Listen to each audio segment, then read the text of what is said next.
Alrighty, good evening, everyone. Welcome to week 12. You've made it to the end of the unit. Congratulations. The summer terms are always a little bit challenging with the stop-start breaks and Christmas and everything. So, you guys have all done really well to make it this far. Today, we've got the revision. And then we've got a practice question to go through as well. So as a very brief overview for how today's session is going to run, I'll spend a little bit of time talking about the take-home assessment, which, as you all would know, is on this Friday and Saturday. We'll talk about some strategies and hints and tips, both for preparation and for the assessment itself. And I've already given some of those in the week 8 video, but these are just, I guess, a few extra ones or to reinforce a few points.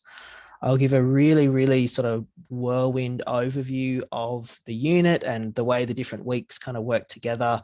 And that's where I'll sort of address some of the questions that have already been asked.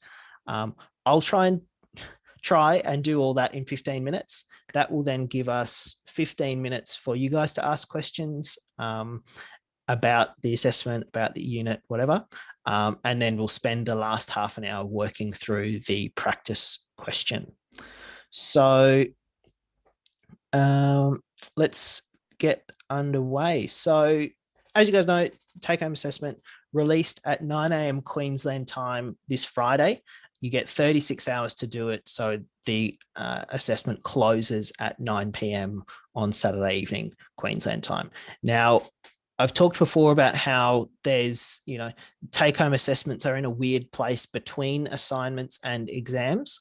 But one thing I think as a general rule, you've got to have it in your mind that this is an exam and not an assignment. And that's really relevant in two ways. The first is that, of course, there's no collaboration allowed.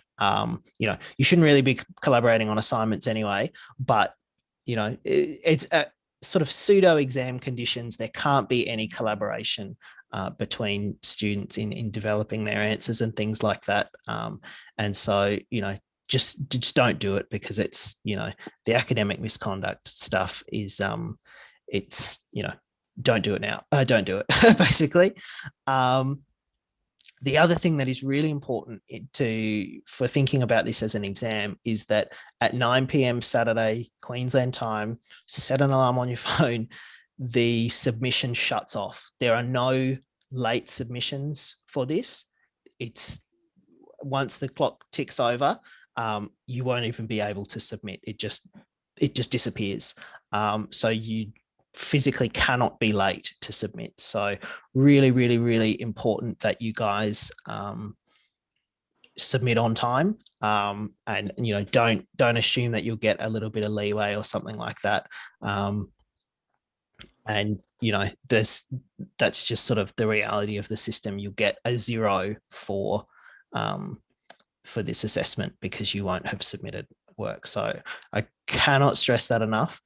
Make sure make sure you're submitting on time. And, even if that means submitting at 8:30 p.m. on the Saturday, just to give yourself a half an hour buffer in case, your internet drops out or something like that. So don't be late. I've put some details up on Moodle. There's just sort of the instructions. Those will appear in the task sheet as well. But just to sort of go over a few things. First is that it's 2,500 words plus 10%. So really generous word count. That does include footnotes though. As I said, it's a generous word count. You shouldn't need that much. I've deliberately gone overboard with the word count just because I don't want you guys stressing about, editing down to make a word count. I don't give a ridiculously expansive answer for no reason.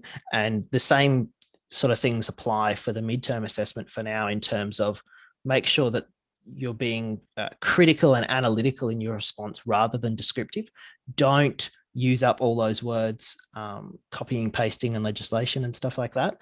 But yeah, you shouldn't need the full word count. It's just there to reduce a little bit of pressure.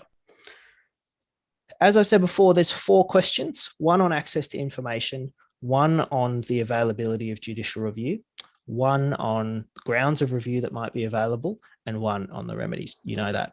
Now, those 4 questions are not weighted equally.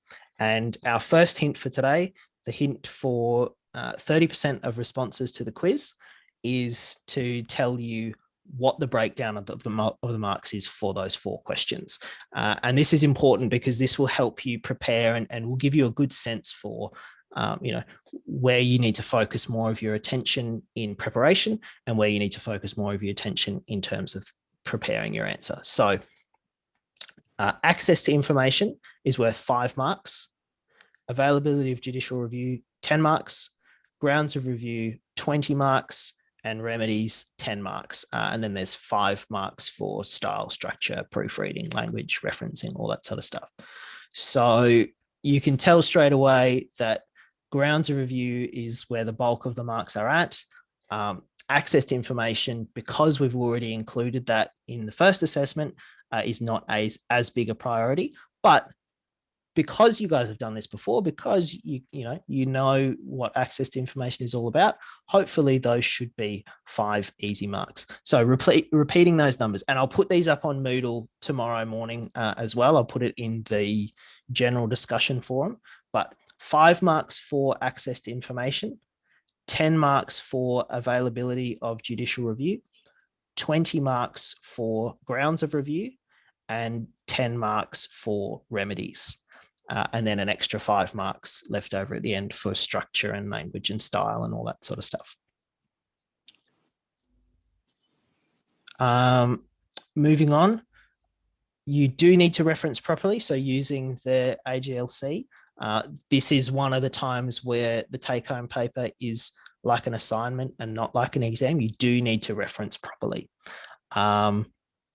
You can't collaborate. I've said that. And one last sort of thing to talk about the take-home paper is just to sort of, I suppose, establish some boundaries. The first thing is that obviously I can't help with substantive content. I can't answer questions about content once the assessment is released. So, don't at 10 o'clock on Friday morning, don't email me saying, oh, what's merits review again? Because I can't tell you. If you're having problems accessing the exam or submitting or sort of technical difficulties, please do still get in touch. And I will have turned notifications on for my email on my phone. So I will get that straight away.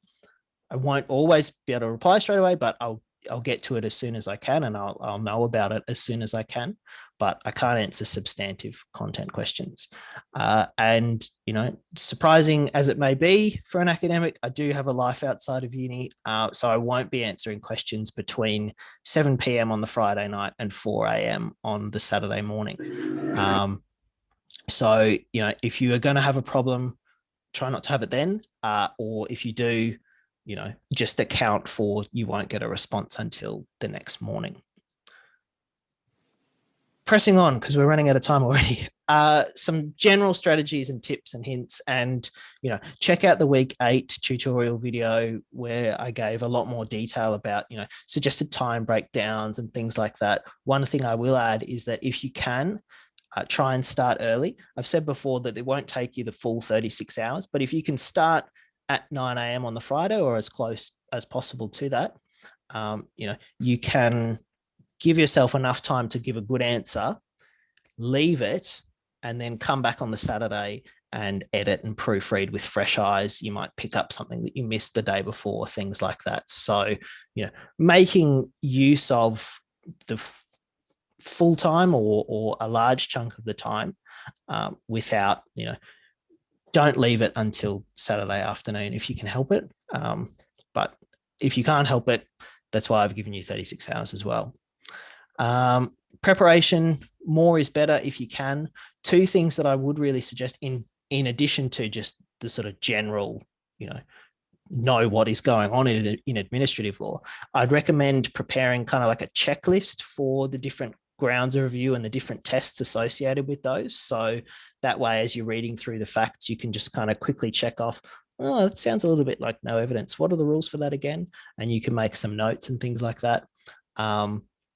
The other thing, if you've got some time, and I've said this before, you can pre-prepare some discussion of the rules. So, have a little paragraph already written out about what procedural fairness is, and what the objectives are, how it applies, things like that. So I've just seen in the chat we've got 78. That's awesome. Thanks so much. We'll cycle back to that one. So those are my strategies and tips and hints. Now for a really, really quick overview of the unit. And I'll structure this according to the 4 questions, just because I think it's helpful to, well, for one, the questions are structured in that way to help you think about the unit. But the flip side is it's also helpful for you to think about the unit in terms of the assessment. So first thing, access to information, you know it, hopefully you love it. You're all reasonably familiar with what's going on there. A couple of bits of advice I would have is, for one, focus on gaps in the information that we've got. What are the gaps and why do they matter?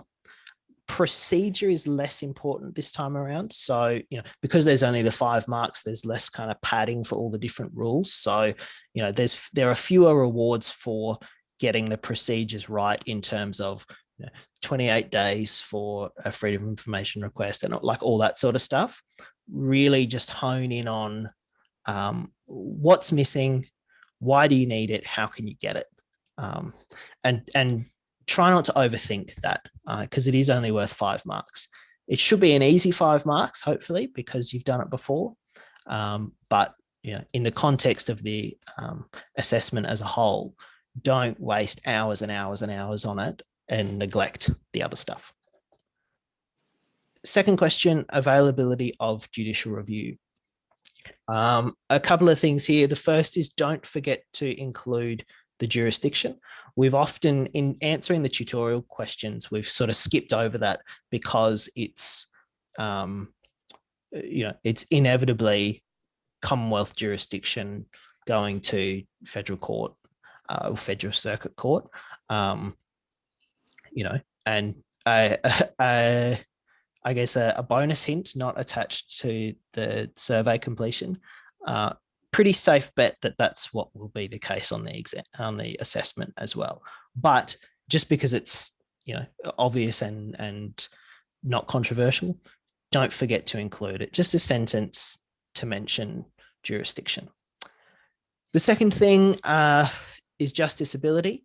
And we've done this consistently week after week in the tutorial questions, stepping through, is this a decision of an administrative character made under an enactment that's not excluded, making sure you really understand what each of those terms mean and sort of the subtests for each. So, decision is final, determinative, affects rights substantively.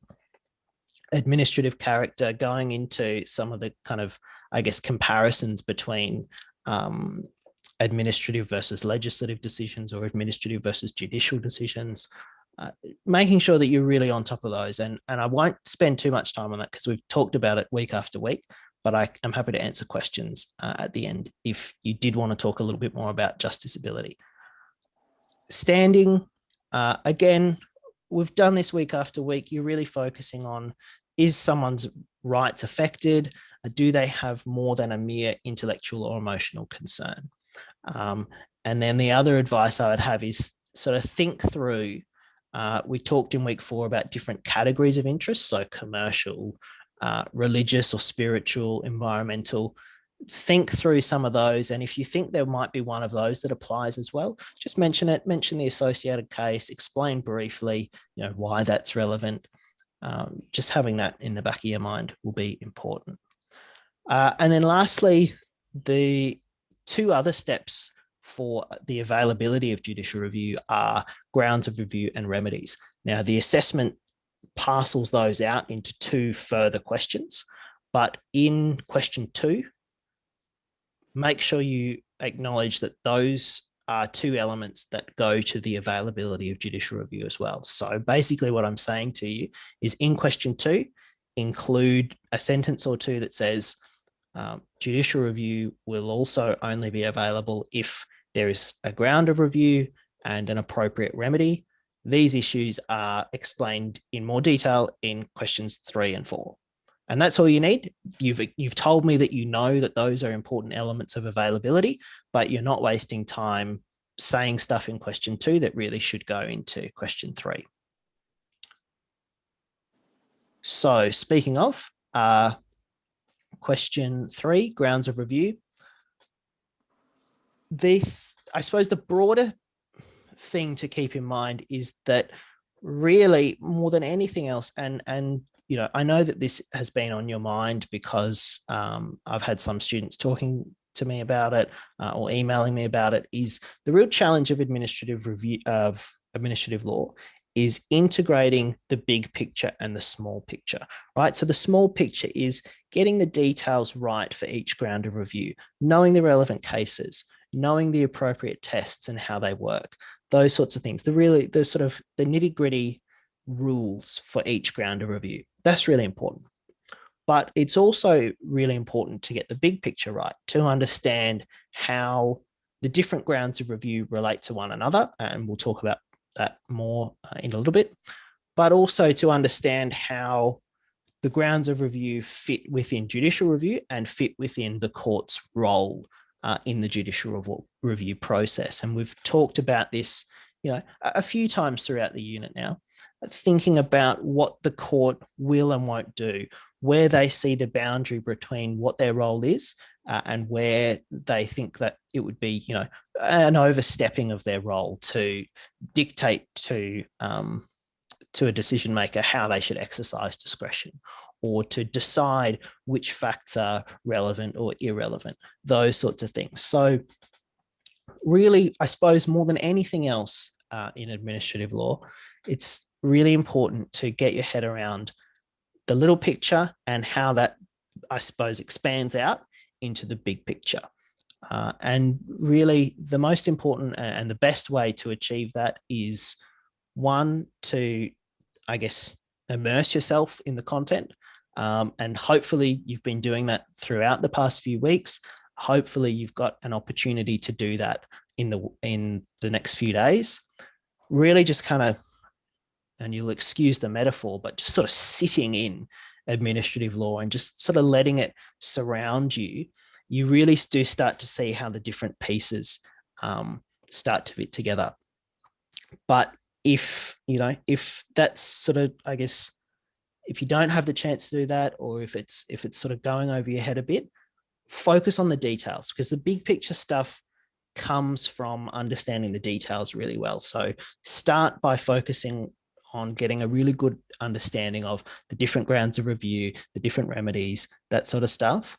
And if you've got that down pat, then the big picture stuff will come. You just sort of have to let it grow and let it develop. And if you are struggling with that, do feel free to send me an email, or we can organize a consultation or something, because it's the kind of thing that is also, I suppose, better explained iteratively, where you kind of let me know where you're at and I can explain how the other bits tie together. It's harder to do as a group because I guess I don't know in your mind where the picture is. So if you're having a bit of trouble integrating the big and small pictures, it's probably the best thing is to get in touch with me and we can sort it out.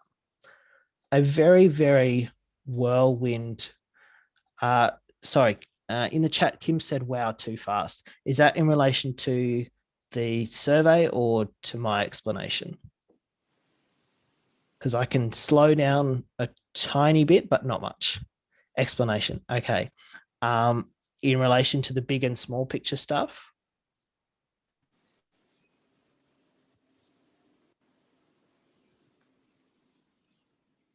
Yeah. Okay, cool. As I said, I think that's probably best on a sort of a one-on-one, or maybe I expose in the forums where we can sort of step through it. I think that's probably the easiest way, because it really involves understanding where you're at and where we need to go, rather than me kind of, trying to bring everyone along at the same pace. So I think that's probably the best spot for it. But my overall advice is focus on the details. If you can get the details right, if you can get, and that's, that's in administrative law, that's no different to any other course. In contracts, you need to understand, offer acceptance consideration, those sort of building blocks. It's the same with admin law. You need to understand what the test is for unauthorized decision making, what the test is for an irrelevant consideration, that sort of stuff. Focus on that, get that down pat. That's the most important thing. And then we build up to the big picture. So let's, I guess, focus on some of those building blocks. And again, apologies for the quickness, but a whirlwind overview of the different grounds of review. So first, we've got no evidence. Pretty straightforward. The decision maker didn't have sufficient evidence on which to make the decision.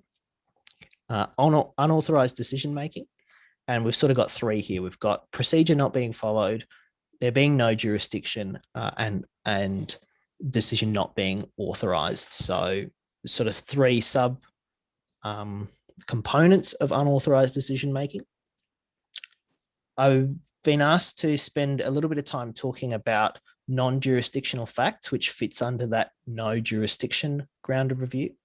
And in particular, so you'll remember, a jurisdictional fact is judicially reviewable, right? If the decision maker's decision-making power is contingent on an objectively determinable fact, then the courts will be happy to review that under judicial review.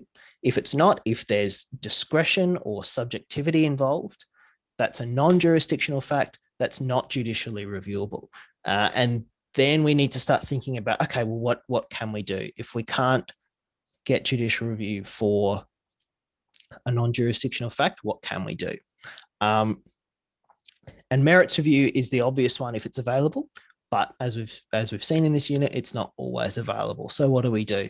We start to look at other grounds of review, and some logical places to go, or I suppose the first places to look at would be, for one, relevant and irrelevant considerations, right? In exercising the discretion that the decision maker has used, did they take into account a relevant or fail to take into account a relevant consideration? That would be sort of the first place I would start to look. And, these won't always necessarily apply. The second place I would probably look would be procedural fairness. Just because the minister or the decision maker has exercised their discretion in a particular way and they've got the discretion to do that, doesn't mean they can just do whatever they want. And so procedural fairness will still apply. So that would be a second place that I would really look at. I think we mentioned before the recording started, no evidence. So even though the decision maker had discretion to do whatever they did, if there was no evidence on which to base that use of discretion, then that still might be problematic. And then fourthly, unreasonableness is always an option. We talked in week 10 about not overusing unreasonableness and being careful about when we apply it and how we apply it. But it's always in the back of your mind somewhere as potentially being in play if there was a big problem. So just because you get a non-jurisdictional fact doesn't mean it's game over. You just have to look for other avenues and other ways of getting there. So those are the grounds of review. Those are the grounds of review that we've talked about in this unit. How do you know from the assessment, when you're sitting in the assessment, how do you know which ones are going to apply?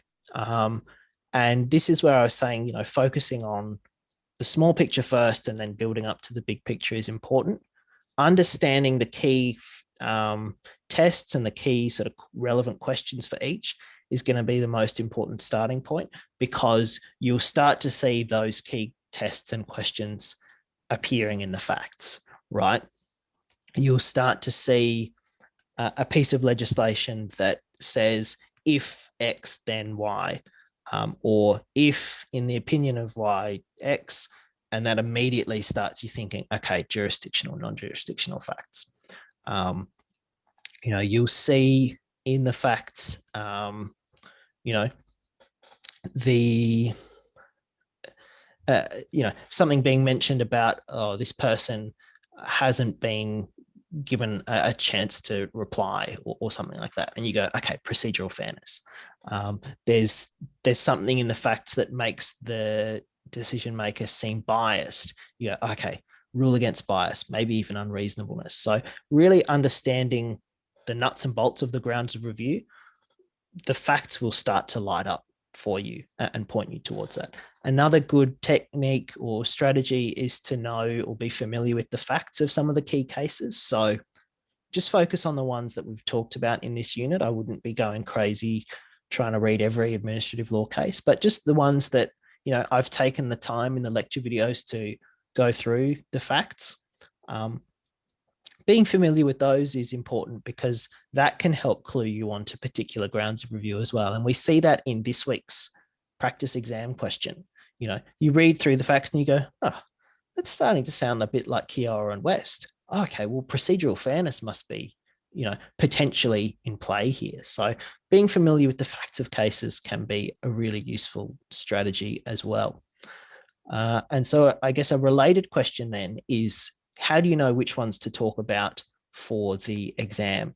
And the unhelpful answer first is focus on the relevant ones. Don't talk about grounds of review that are clearly not relevant. And to be, I suppose, a bit more helpful is to say there's, I suppose, 4 types of grounds of review in relation to the take-home assessment. There are some grounds of review that are clearly relevant and that we would expect should be successful. There's, based on the facts, we'd be pretty confident that that would succeed.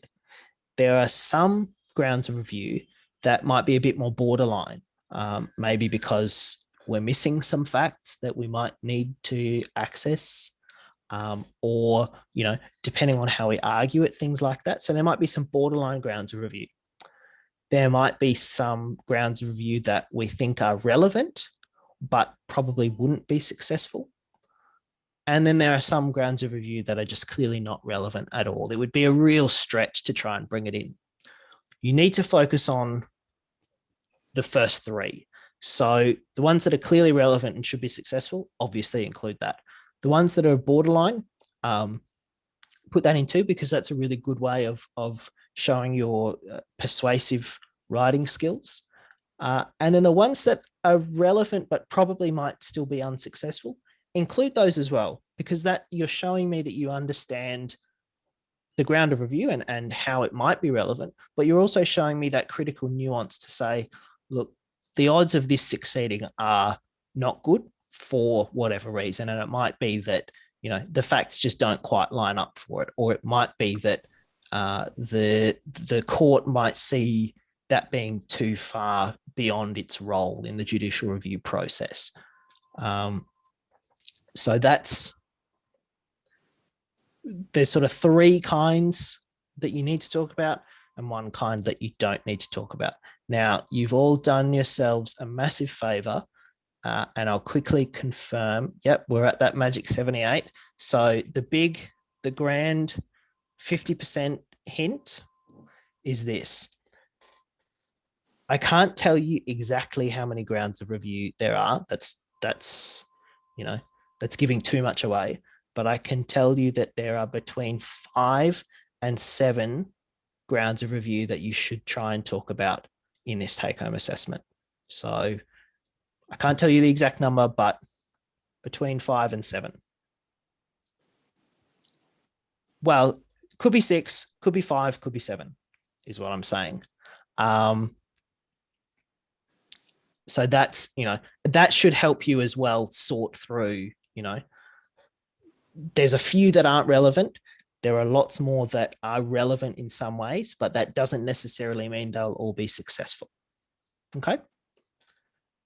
So the last thing I want to talk about in terms of grounds of review is some of the relationships between the grounds of review. And I'm not going to go through all of them, but what I'm going to do is just give you a few examples to show you what I mean when I say the grounds of review start to feed off each other. And when we start to think about some of the more big picture ideas of judicial review.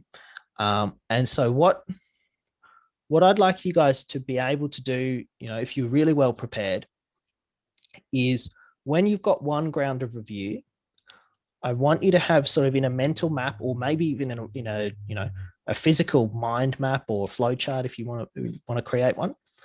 When you get one ground of review, that should light up to you, okay, there might be others in play as well that are related to that. So, and I'm not going to go through all of them because that's sort of part of your study, but some examples would be, say you've got an irrelevant consideration. You can show that you've probably got, good, strong grounds to say that the decision maker has taken into account an irrelevant consideration.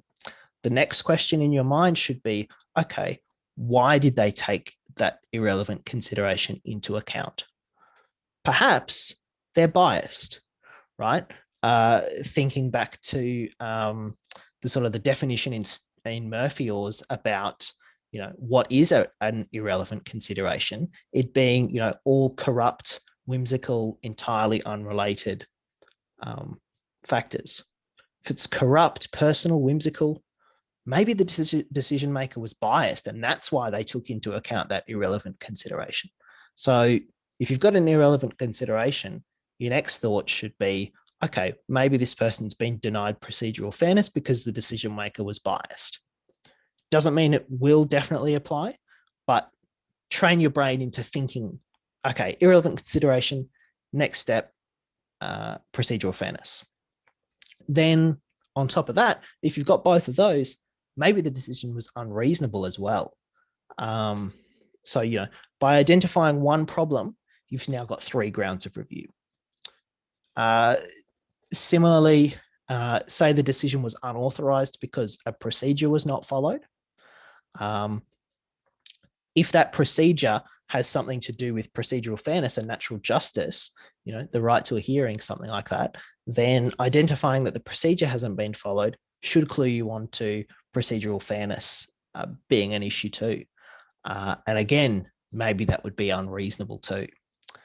Another example, if the person failed to take into account a relevant consideration, then maybe, if they've missed something obvious, then maybe there's no evidence for that decision. Maybe there's nothing left on which to base the decision because they've missed the thing that is relevant. So when you think, okay, they failed to take into account a relevant consideration, what have they based it on? And it might be an irrelevant consideration. There might be no evidence at all. It might be unreasonable. Are you noticing a theme here with unreasonableness? It's always in play. It won't always apply, but it's always potentially in play if you can make out some of the others. And then lastly, if a decision was inconsistent with the purpose of the power, that might mean that the decision was unauthorized and might be unreasonable. So what these examples kind of show is it's just a little sort of mind map with, okay, you've got one, then that branches off to some of the others.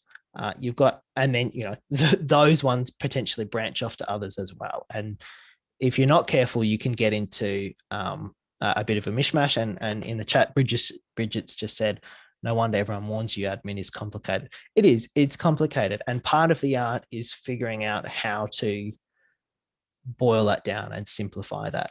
And, one way that you can do that is, I've got the video on Moodle going through the kind of big picture process of judicial review, right? That's a really sort of basic simplified version of it. The other thing, and the reason I don't provide this is because it's important for you guys to do it as part of your study, because everyone's a little bit different and everyone makes sense of it a little bit differently. But creating that mind map of how do these different grounds of review feed into one another, that's a really important way of simplifying it too. Figuring out, okay, irrelevant consideration, I need to think about, some of the others, procedural fairness, things like that. You'll all conceptualize that slightly differently. For some of you, you'll want to do it in bullet points and really sequentially. For some of you, you'll want bubbles and you'll draw everything to everything else and you'll do different colored lines, whatever it is. Find what works for you. And, as long as you give me enough time before the exam, I'm happy to kind of talk through whatever mind map you come up with, just to double check that, you're not missing anything or something like that. But that's a really important part of your study and your preparation, is to think about how these different grounds of review relate to one another. So I've given you some examples. You can build that, use that as a platform to build up some others as well. Hey, Jacob. Yep. I'll be really quick. With those ones where you say, like, if it was, you've got a ground review and then you're thinking, well, this may then lead off onto this one and this one. So we then go into an explanation for each one. So if there's, let's say there were 5 or 6 grounds of review in the exam and we find one that we're pretty confident with, and then that could lead to this one, is that number 2? And then also unreasonableness, that could be number 3. Like, is that what we're doing? They count as the main, like, because we then have to go and explain why we think it's unreasonable based on the irrelevant consideration or whatever. Yeah. So in terms of the assessment, the way that is probably the clearest way for you to think about it and for you to communicate it to me is to, under the ground of review question, have 5, 6, 7 headings of the different grounds of review, and how each might apply. And, the order is a little bit flexible. Probably the easiest way is to start with the ones that you're most confident with, and then go down to the ones that, are a bit of a stretch, are a bit more borderline, or we think are relevant but not likely to be successful. And so just because I've said, if you've got an irrelevant consideration, think maybe bias, you don't necessarily have to talk about it in that order. It's more in your sort of the planning phase, working out what's relevant for the question and the issues at play. That's more what that is. You can play around with the structure of which grounds of review you present in which order. But the mind map is more for, I guess, the planning stage. And just acknowledge it as we go. Sorry, just acknowledge it. Like if we were talking about one of the top ones, the main ones, and just acknowledge that this could then lead on to something else, and then down, if it's down the track or whatever, as long as we acknowledge it, that we know that they do link, or that they may link or could be related. You can. It's probably, and I won't say too much on this because it does depend on, the ones you identify and the way you see them as relating and the facts and all that sort of stuff. But as a general rule, probably the easiest thing is to, the early ones are kind of a bit more self-contained, and then the later ones you explain, the rule against bias ties back to this irrelevant consideration. So you don't necessarily have to flag it at the start, but then when you bring up the later one, explain how that ties back up in your answer. But, that's a matter of structure. That's a matter of writing style. So I won't, those aren't hard and fast rules. A couple more questions in the chat. Stephen, is it one scenario with 4 questions? Yes. So not 4 scenarios. You get one set of facts, and then you answer the 4 questions based on that, similar to what the practice exam is. And, I hope you guys will have a lot of fun with it. I spent perhaps a little bit too much time putting it together, but, I hope you guys do enjoy the scenario that you'll get given. Should we use IRAC? I've talked about this a little bit in the midterm assessment. I feel like IRAC is not well suited to answering administrative law questions. If it's easier in your mind to do it, then you should do that, because the most important thing is that, things make sense in your brain and you get it down on paper and across to me. But if you're not wedded to IRAC, I would say try not to use it. Instead, I would recommend a sort of a more organic way about talking about, the relevant rules and principles and the way they apply. So it's roughly IRAC, but I think IRAC just breaks up too much of your flow and too much of your ability to explain how the critical application and the critical nuances play out. But if you want to use IRAC, you don't lose marks for using IRAC. Can we assume that we will go down the ADJRA route, not the common law route? Fantastic question. Fantastic segue. Let's talk about remedies. Let's talk about your 40% hint. You don't have to worry about common law remedies and the common law route. So we're focused on the ADJR Act. We've spent, the most time on that in this unit. Don't worry about common law. The common law and the ADJR are pretty much the same anyway, but you don't have to worry about common law. And that's especially relevant for remedies because it means that certiorari, mandamus, prohibition, that's not in play. It's the Judicial Review Act equivalent that you need to be focused on. No, so I'll be doing, sorry, I'm just laughing at Darren's question. I seriously hope it's not to do with COVID, bit over it. No comment. Is Manjo assisting in marking? Yeah, no, this one will all be me. And I guess while I'm talking about marking, there's no, because this is a final assessment, there's technically no obligation on me to provide individual feedback.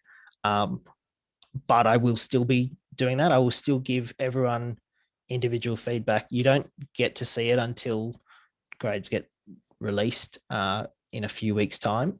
That's just, even if I mark it sooner, I'm not allowed to release those. But yeah, I will still give you guys feedback. It just won't be super, super detailed. I'll still give you, reasons for decision. You'll still know why you got the mark you got, but I won't go into huge amounts of detail about, for next time, this is what you could do to improve and things like that. If you want that kind of feedback, shoot me an email afterwards. So, oh God, I've spent so much time. Okay. Let's super briefly talk about remedies. And really, other than don't worry about common law, the advice that I've got is make sure you know what each one does and how they layer on top of one another. So for example, know that if you ask to have a decision quashed, you might need to think about, okay, do we need to ask for the decision maker to remake that decision, send it back down the chain sort of thing. Know that, know and understand how the different remedies work together and how you might need to ask for more than one. And the other thing, really important, make sure you consider the reasons why relief might be refused, and have a good answer to why relief should be granted. That's it for remedies. Other than that, remedies are reasonably straightforward. You kind of know based on the facts what you want at the end of the day, and it's just a matter of finding the right section of the remedies to do that. Did I say the exam is judicial review only? And I think Gory asked that question further up. And I made a mental note to revisit it. Yeah, there it is. So merits review, do we have to concentrate on it? The question 2 will ask you, is judicial and or merits review available? You can pretty safely bet that merits review will not be the main focus of this assessment, given that it was part of the midterm assessment, but the question does still include the phrase merits review in it, so it does, it will pop up. you leave it to you guys to figure out how much it will pop up and how relevant it will be. Okay, that's everything I had to say in review, which I apologize took me way longer than I thought it would. We've got two options. I can answer questions now if there are questions, and then I would say we'll run out of time to talk about the practice exam. If we do it that way, I won't post a full answer, because then that just turns into a template that you copy and paste into the take home. So I won't post a full answer, but I'll post, I guess, an answer guide outlining what sort of the relevant things are. Or we can talk about the practice exam and you can email me questions and I'll post an FAQ up on Moodle. So super quick vote in the chat. Option A, questions now, practice exam on Moodle, or option B, practice exam now, questions on Moodle. I could do a little video. Yeah, maybe I'll do that. I'll do a quick video talking about the take home, the practice exam. Cool. Awesome. So over to you guys. Questions, concerns?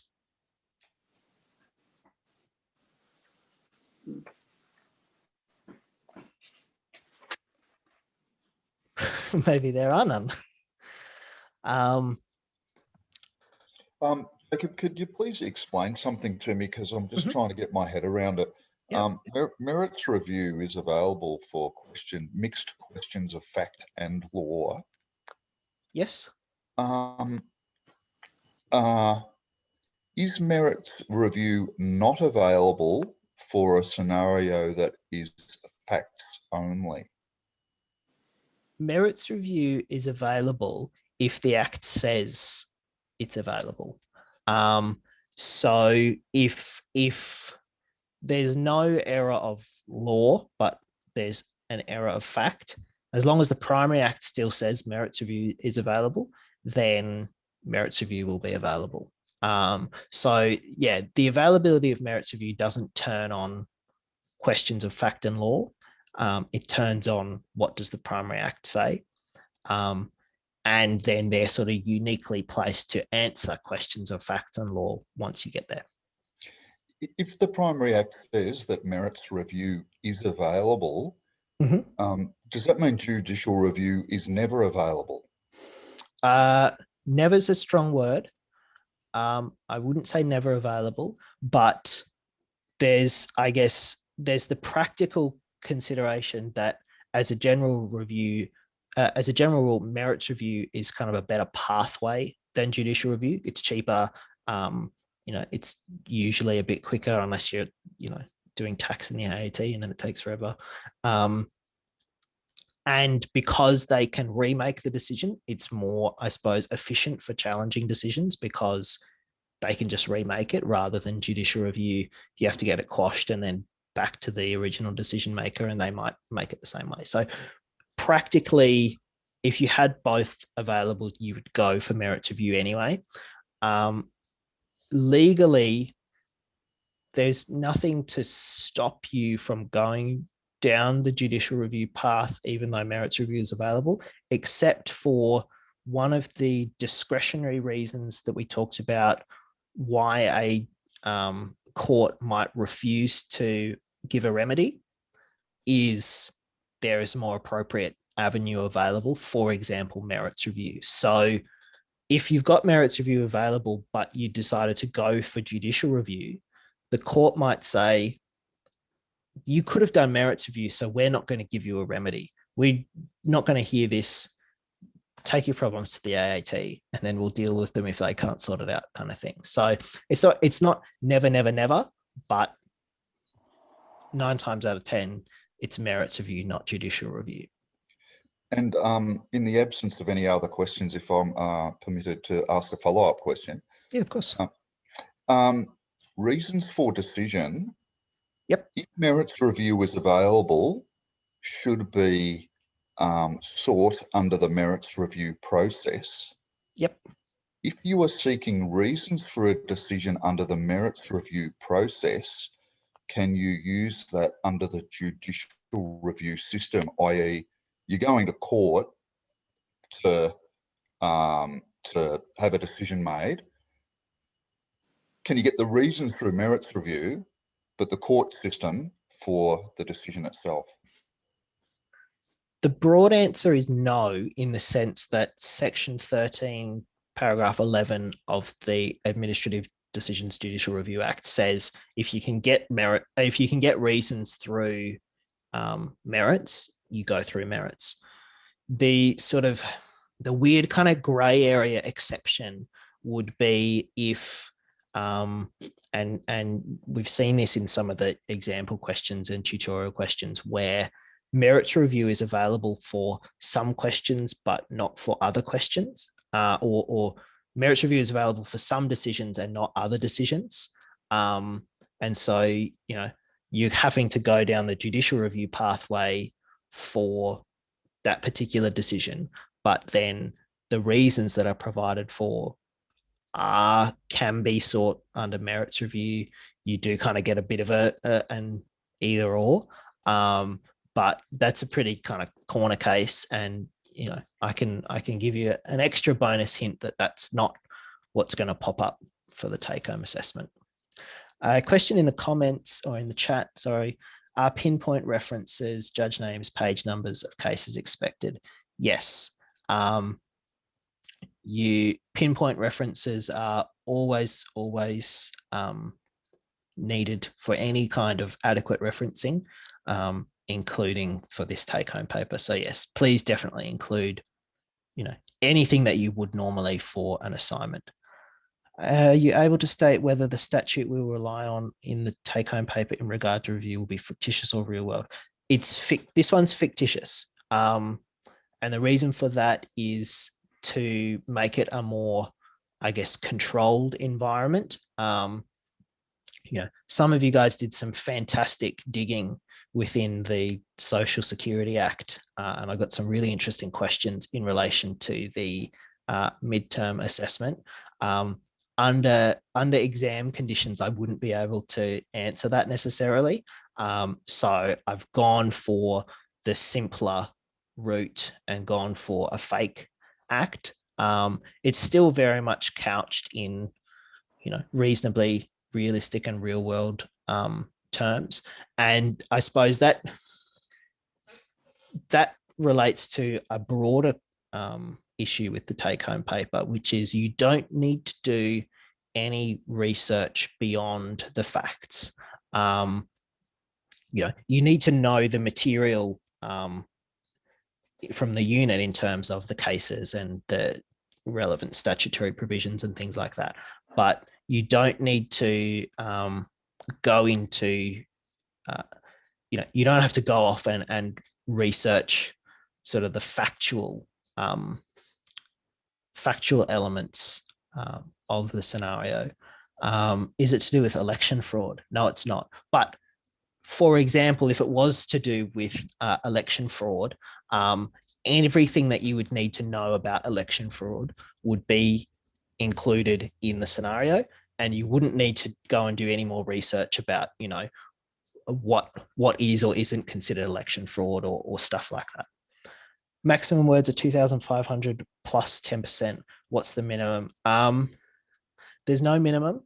And the reason I haven't set a minimum is because I've deliberately set the word limit really high to reduce stress. So it's not 2,500 minus 10%, because you might even be able to do it in a bit fewer words than that, if you're quite efficient with how you word things. So there's no minimum. I think if you were coming in under 2,000 words, I would be worried that you haven't covered everything. But that's a pretty flexible approach too. So there's no minimum, and the maximum, if you're coming up if you're hitting that maximum, if you're hitting 2,750 words, you have probably included too many block quotes. And by too many block quotes, I mean more than 0. Don't include quotes. Just paraphrase it. That tells me that you know what's going on and that you understand it. So yeah, you shouldn't run into any issues with the word count. And that's been a very deliberate decision on my part to, take one thing off your mind. I want you guys stressed enough to take this seriously and put your best foot forward, but I don't want anyone to be like actually stressed mental breakdowns about this assessment. It's, and increasing the word count is one way of doing that. So yeah, you shouldn't need to worry about words either way.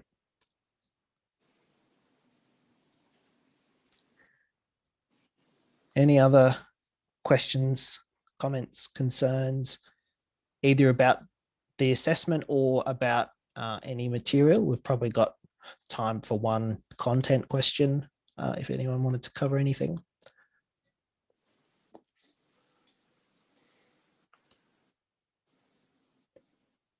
Cool. Well, as I say, you've still got a bit of time to contact me with, any questions about the content or about the assessment.